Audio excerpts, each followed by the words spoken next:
Breaking news, সাবেক English পেসারের মতে কোহলিকে নিষিদ্ধ করা উচিত। বর্ডার গাভাস্কার ট্রফিতে বাজে পারফর্মের কারণে সমালোচিত আলোচিত হয়েছে ভারতের সাবেক অধিনায়ক বিরাট কোহলি।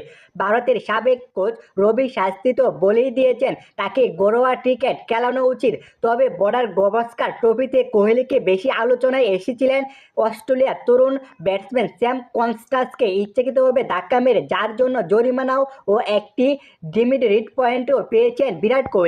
কোহলি সকলের কাছে ভিলেন হয়ে গিয়েছেন যখন সিরিজের চতুর্থ টেস্ট ম্যাচে স্যাম কনস্টান্সকে ইচ্ছা করে ধাক্কা দেন বিরাট কোহলি, যা নিয়ে তুমুল সমালোচিত হয়।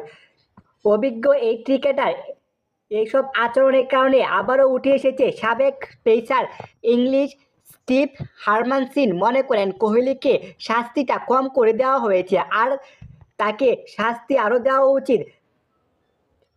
সাবেক ইংলিশ পেসার স্টিভ হারমানসিন তিনি মনে করেন বিরাট কোহলিকে ঘরোয়া ক্রিকেট ও সব ধরনের ক্রিকেট থেকে বাদ দেওয়া উচিত। খেলাধুলা টুকরো খবর পেতে ইনসাইক্লোপিডিয়া স্পোর্টস নিউজটাকে সাবস্ক্রাইব করে আমাদের পাশেই থাকুন। ধন্যবাদ এভরিওয়ান।